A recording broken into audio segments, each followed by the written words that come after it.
Le dossier numéro 3, donc les cancers urologiques, cette fois-ci avec un cancer de prostate. Un homme donc de 65 ans, d'origine antillaise, vous est adressé par son médecin traitant pour une augmentation isolée des PSA, ce qui est un motif de consultation assez régulier. Il ne présente pas d'autres symptômes en dehors d'une pollacurie nocturne que vous faites préciser et qui est évaluée à 3 levées par nuit. Donc il a des signes fonctionnels urinaires. Au niveau du terrain, c'est un patient qui fume mais qui n'a pas d'antécédents notables. Et à l'examen, vous retrouvez une prostate qui est asymétrique, avec un nodule dur et irrégulier et indolore au niveau du lobe droit de la prostate. Question 1. Quel diagnostic suspectez-vous et sur quels arguments? Donc là, d'un point de vue méthode, quand on vous demande comme ça de donner des arguments pour justifier un diagnostic, il faut toujours essayer de procéder de la même façon, toujours reprendre les mêmes catégories d'arguments. Quel diagnostic suspectez-vous? Ici, chez ce patient, on suspecte un cancer de la prostate. Pas de difficulté particulière. Les arguments. Vous allez toujours donner les arguments liés au terrain. Ici, le terrain, c'est le fait qu'il s'agit d'un homme déjà et puis qu'il soit un petit peu âgé avec un âge supérieur à 50 ans. La deuxième chose, c'est est-ce que vous retrouvez des facteurs de risque? Oui. Dans la prostate, je vous rappelle que les facteurs de risque, c'est soit un facteur familial, soit un facteur ethnique. Ici, vous avez ce facteur ethnique avec l'origine antillaise. Le troisième argument que vous pouvez citer quasiment à tous les coups, c'est l'argument de fréquence. Quatrièmement, vous allez avoir vos arguments d'anamnèse, c'est-à-dire toutes les informations de l'interrogatoire. Ici, à l'interrogatoire, vous retrouvez des signes fonctionnels urinaires. C'est pareil, ça étaye votre diagnostic. On est rendu à 5. Donc, cinquième catégorie d'arguments, c'est les arguments cliniques, ce que vous avez relevé à l'examen. Donc ici, c'est le caractère asymétrique de la prostate, le fait que vous ayez individualisé la présence d'un nodule dont les caractéristiques sont évocatrices d'une localisation tumorale, puisqu'il est dur, irrégulier et indolore. Et la dernière catégorie d'arguments, c'est les arguments paracliniques.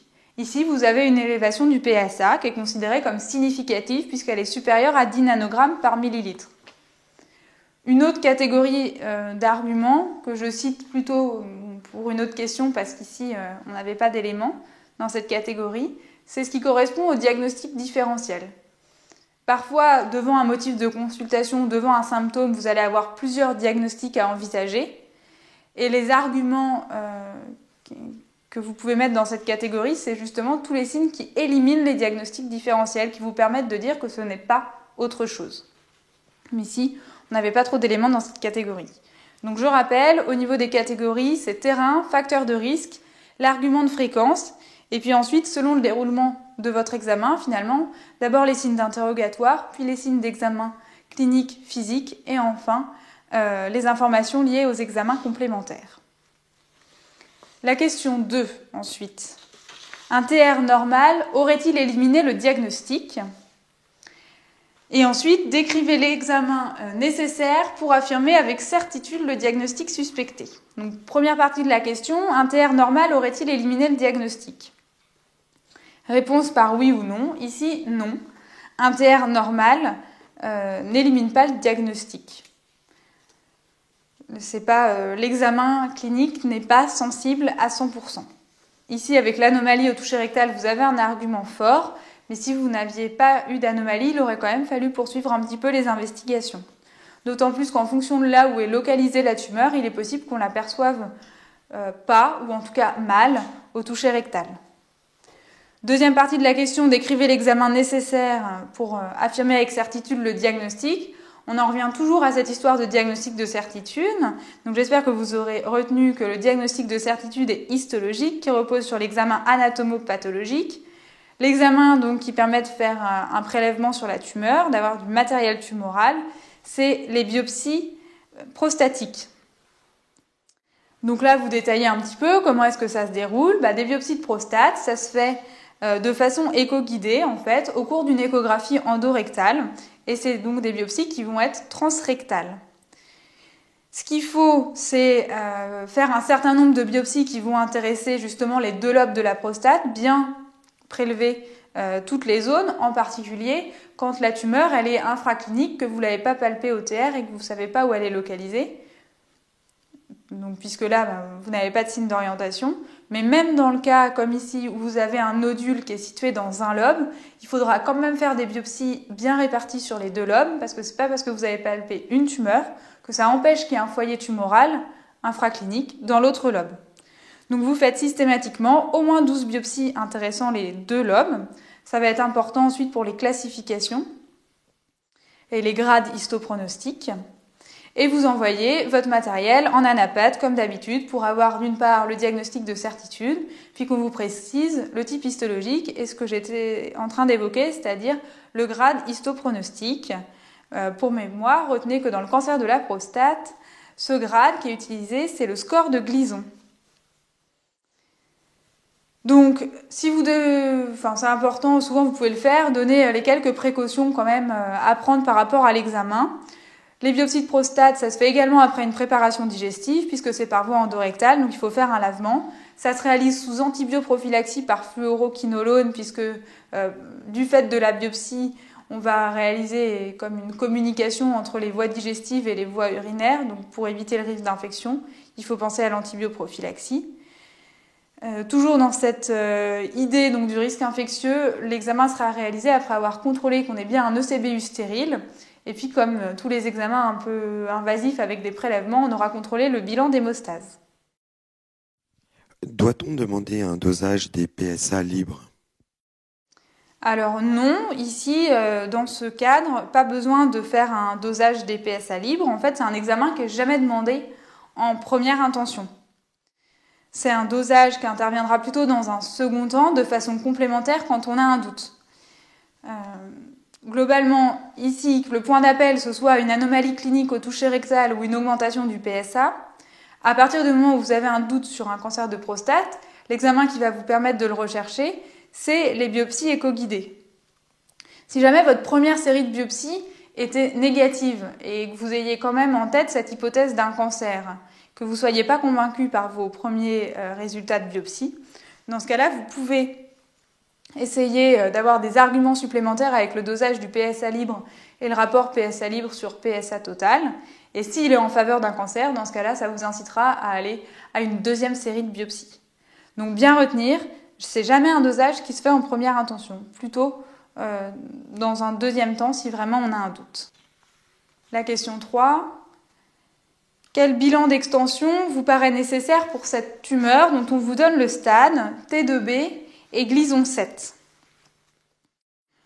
Donc, le bilan d'extension. 3 examens à citer. D'abord, l'IRM prostatique, qui permet de préciser donc véritablement l'atteinte locale de la prostate, en particulier s'il y a un envahissement de la capsule ou un envahissement à proximité des vésicules séminales. Le deuxième examen, qui est un examen qui permet de faire le point un peu plus à distance, c'est le scanner thoraco-abdominopelvien, un petit peu l'examen roi des bilans d'extension, on le cite souvent. Lui, il permet de rechercher l'atteinte plutôt loco-régionale, en particulier l'atteinte ganglionnaire et l'atteinte à distance avec des métastases. Et puis le troisième examen, important parce qu'il est obligatoire ici, c'est une scintigraphie osseuse. À la recherche, donc bien sûr, de localisation osseuse, c'est important parce que les métastases osseuses sont une atteinte fréquente dans le cancer de la prostate. C'est pour ça que c'est un examen que vous devrez systématiquement citer ici dans votre bilan d'extension du cancer de la prostate, contrairement au bilan d'extension d'autres cancers où c'est en général un examen facultatif réalisé en cas de signe d'appel. Donc ici, pourquoi est-ce qu'on vous demande de raisonner dans la formulation de la question sur le fait qu'il s'agisse d'une tumeur T2B Gleason 7? Pourquoi est-ce que ça a de l'importance? Parce que le bilan d'extension, il ne va pas être le même en fonction du stade de la tumeur. Donc je vous rappelle, et vous pouvez le retrouver dans le guide ALD sur le cancer de la prostate, qu'on regroupe les tumeurs en 3 groupes de risques, selon la classification d'Amico. Bon, il y a le bas risque, le risque intermédiaire et le haut risque.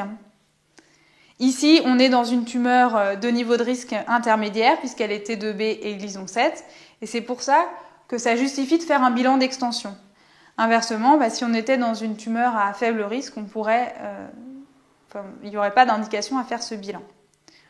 Juste pour refaire un petit point justement sur la classification TNM, là, ce que vous pouvez retenir pour avoir au moins une grande idée sur la classification TNM du cancer de la prostate, c'est qu'une tumeur T1, c'est une tumeur avec un toucher rectal normal, donc une tumeur infraclinique.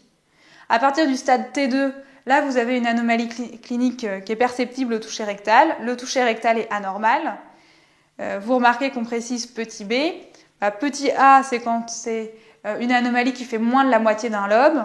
Petit b, plus de la moitié d'un lobe. Et petit c, quand il y a une atteinte des 2 lobes. Le stade suivant, c'est le stade T3. Là, ça veut dire que c'est pas seulement une anomalie de la prostate, mais c'est une anomalie qui s'étend autour de la prostate, avec soit une atteinte de la capsule, soit une atteinte des vésicules séminales. Et le stade T4, c'est quand c'est encore plus étendu et que ça va jusqu'aux organes de voisinage, par exemple jusqu'à la vessie. Donc, sans connaître la classification dans les détails, je pense que c'est bien d'avoir un peu cette hiérarchie en tête entre T1, la tumeur infraclinique, et T4, la tumeur qui s'est localement étendue, loco-régionalement, jusqu'aux organes de voisinage. Le Gleason, je l'ai dit tout à l'heure, c'est le score histopronostique qui est calculé en fait à partir des 2 composantes les plus représentées de la tumeur sur les biopsies. C'est aussi un facteur qui vous renseigne un petit peu sur l'agressivité de la tumeur et le niveau de risque et qui vous permet justement de classer la tumeur ensuite dans la classification de D'Amico. Peut-on faire un PET scan ? Alors, le PET scan dans le bilan d'extension, non, c'est pas un examen à citer. De façon générale, le PET scan, c'est un examen qui est un petit peu en cours d'évaluation dans un certain nombre de cancers. Du coup, il n'y a pas de recommandations qui permettent de le classer de façon systématique dans le bilan d'extension. Pour résumer, les pathologies où vous devez évoquer le PET scan, c'est en gros les pathologies hématologiques. Ça, oui, ça revient assez souvent. Et dans la pathologie vraiment de cancéro, il y a le cancer du poumon non à petites cellules et le mélanome, qui sont 2 indications où réaliser un PET scan. Oui, j'ai entendu que dans certains cancers de la prostate, on ne fait pas de bilan d'extension. Lesquels ? Alors, comme j'ai dit un petit peu dans la question, effectivement, il y a certains cancers de la prostate où on ne fait pas de bilan d'extension. C'est pour ça qu'on vous précisait ici le stade de la tumeur. On peut regrouper les tumeurs en 3 groupes de risques. On a dit bas risque, risque intermédiaire, haut risque. Le bilan d'extension, il est indiqué à partir du risque intermédiaire parce que c'est à partir de ce niveau-là qu'on considère qu'effectivement, il peut y avoir une atteinte à distance et que ça vaut le coup de la rechercher. En fait, dans les tumeurs à faible risque, il y a une forte probabilité qu'il s'agisse d'un cancer localisé et qu'on n'ait pas de rendement du tout du bilan d'extension et on considère qu'il n'y a pas lieu de le réaliser. Donc à retenir, on réalise un bilan d'extension à partir des tumeurs de risque intermédiaire, donc à partir du stade T2B, Gleason 7. Ensuite, c'est la question 4, une première question sur la thérapeutique. On vous dit, si votre patient présente une tumeur localisée T2N0M0, quel traitement curatif devez-vous discuter ? Donc là, on vous donne vraiment dans l'énoncé de la question les arguments pour votre réflexion.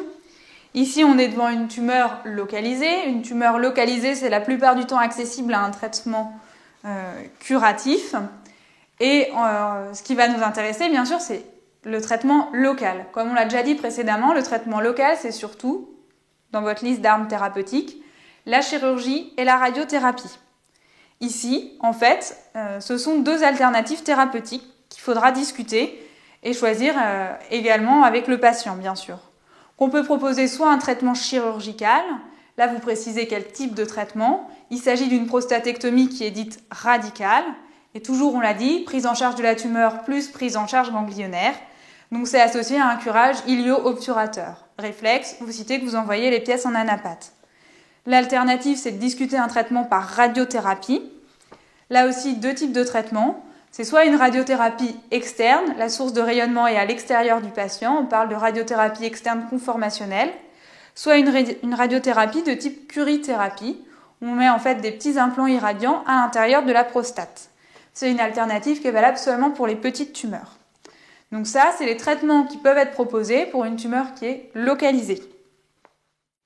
Une alternative que vous pouviez citer aussi pour les tumeurs localisées, c'est la surveillance active associée à un traitement différé, c'est-à-dire qu'on ne propose pas un traitement tout de suite parce que les traitements ont des effets indésirables, en particulier en termes de continence et de fonction érectile, et puis que c'est forcément des traitements un petit peu invasifs. Donc on peut se contenter de surveiller pendant un premier temps, et puis quand la tumeur devient évolutive, quand le PSA augmente, si ça s'exprime cliniquement, on peut proposer un traitement dans un deuxième temps. Ça, bien sûr, c'est surtout valable chez les gens chez qui on n'a pas envie de se précipiter, en particulier les sujets âgés ou qui ont une espérance de vie inférieure à 10 ans. La question 5, donc l'autre versant de la prise en charge thérapeutique. Cette fois-ci, on vous met dans un autre contexte. Si votre patient présente une tumeur d'emblée métastatique, quel traitement pouvez-vous proposer? Si la tumeur est d'emblée métastatique, ça veut dire que votre traitement local, il a moins de sens, il ne suffira pas à traiter la maladie puisqu'il y a déjà des localisations ailleurs. Ce qu'il va vous falloir, c'est plutôt un traitement systémique. À ce stade-là, il pourra s'agir, ici on vous disait qu'on serait dans le cadre d'un traitement palliatif. Donc, effectivement, un cancer métastatique, c'est pas accessible à une prise en charge curative, on ne va pas guérir la maladie. Ça ne veut pas dire, parce qu'on est dans le cadre d'une prise en charge palliative, qu'on ne pourra pas utiliser des moyens thérapeutiques importants. Donc là aussi, ce que vous allez pouvoir discuter comme traitement, donc j'ai dit, c'est les traitements systémiques. On les a déjà cités précédemment. Dans vos armes thérapeutiques, c'est d'abord l'hormonothérapie ici. Pourquoi? Parce qu'on l'a dit, le cancer de la prostate, c'est un cancer hormonodépendant. Alors, les traitements qu'on utilise dans ce type d'hormonothérapie, c'est les agonistes de la LHRH, plus ou moins associés aux anti-androgènes. En fait, les agonistes de la LHRH, ils bloquent la production hormonale de façon haute. C'est un système de castration médicale. On supprime la production de testostérone, en fait, en bloquant le fonctionnement du testicule. Ce qu'il faut retenir, la petite particularité, c'est que comme on donne un agoniste de la LHRH, il y a au départ un premier temps où il y a une stimulation de l'axe de production hormonale, de l'axe hypothalamo-hypophysaire. Et ça peut être associé, du coup, vu qu'on stimule l'axe, on va jusqu'à stimuler la production de testostérone. Comme c'est ça qui a favorisé le cancer, ça peut être associé dans un premier temps à une majoration des signes. Pour éviter ce problème, on associe systématiquement au début de l'instauration du traitement un anti-androgène. Ensuite, en fait, dans un deuxième temps, comme l'organisme est un peu saturé en agonistes de la LHRH, ça va permettre de diminuer la production de testostérone et de bloquer le fonctionnement du testicule. Deuxième type, donc, dans l'hormonothérapie, c'est les anti-androgènes. Donc, eux, ils ont un moyen d'action qui est différent puisqu'ils agissent en périphérie. Ils agissent directement au niveau des hormones produites pour bloquer, cette fois-ci, l'action des hormones sur la prostate.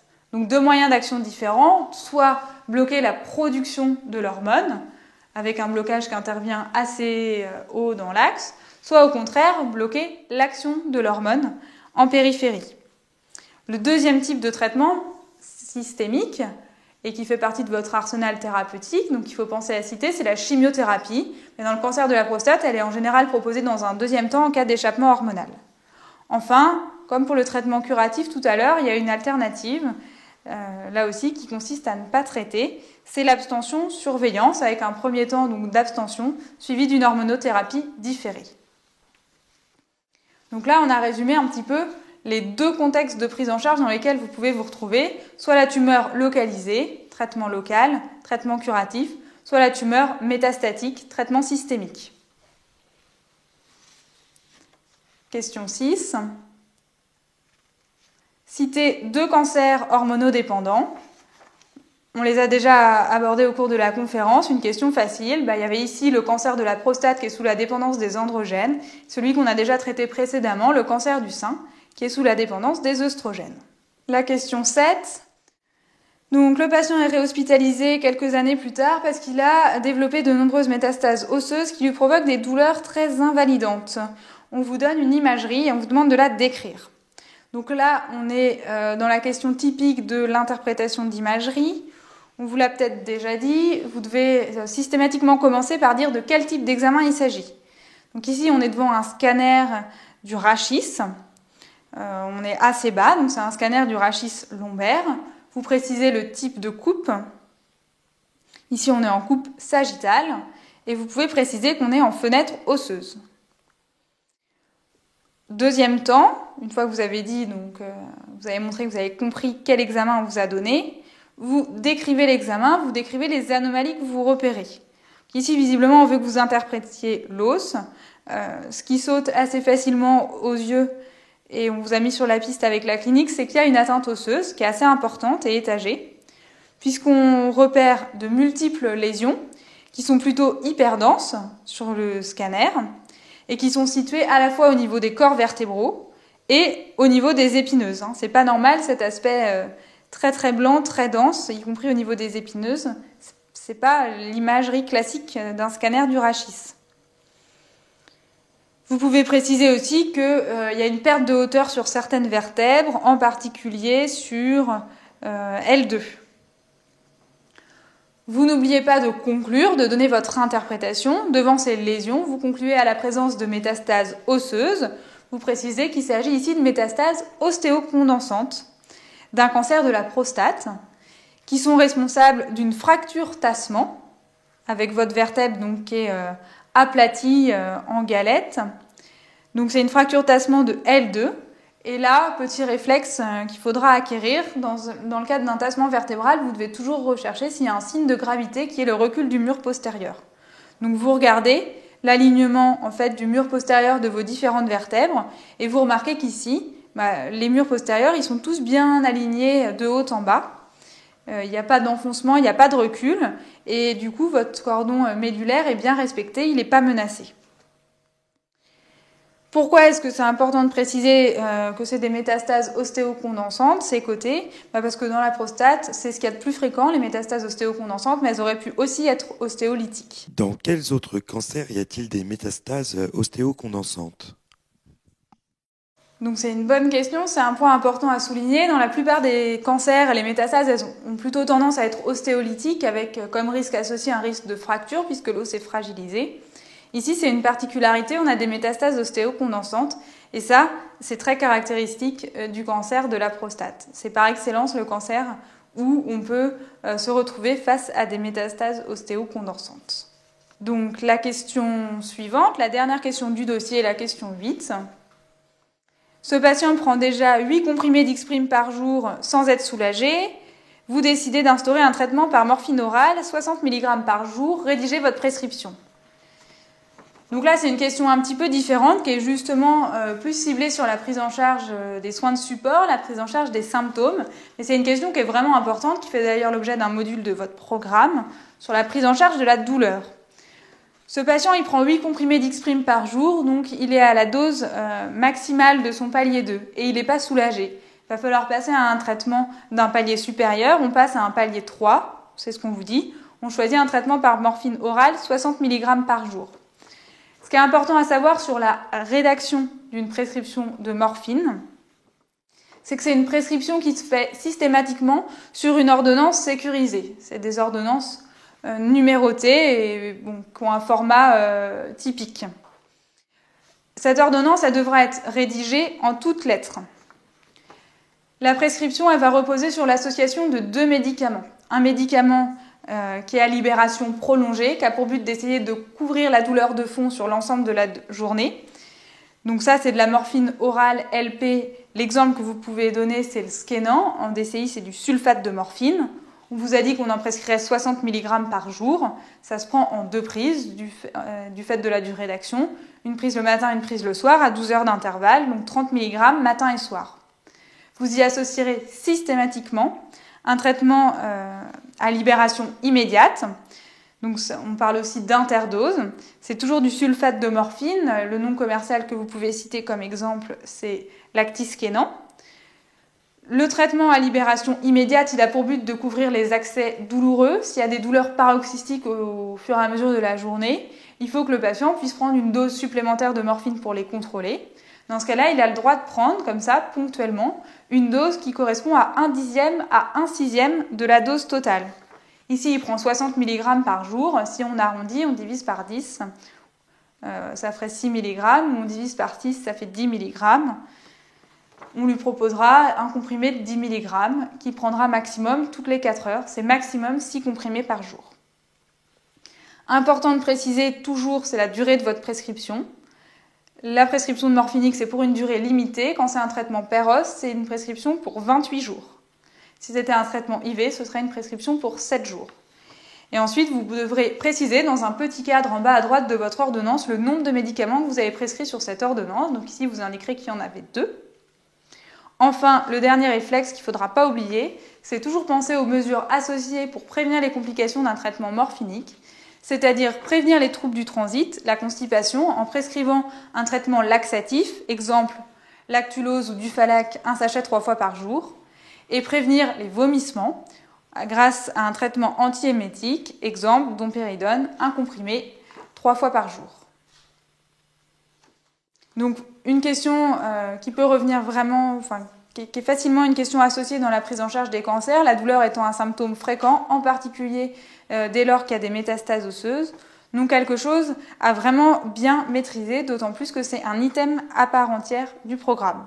De même en ce qui concerne le cancer de la prostate, qu'on a essayé de souligner les points importants, en particulier donc avec ces métastases osseuses ostéocondensantes qui sont une particularité. Là encore, la prostate, c'est un cancer fréquent au programme avec le traitement, donc à bien maîtriser.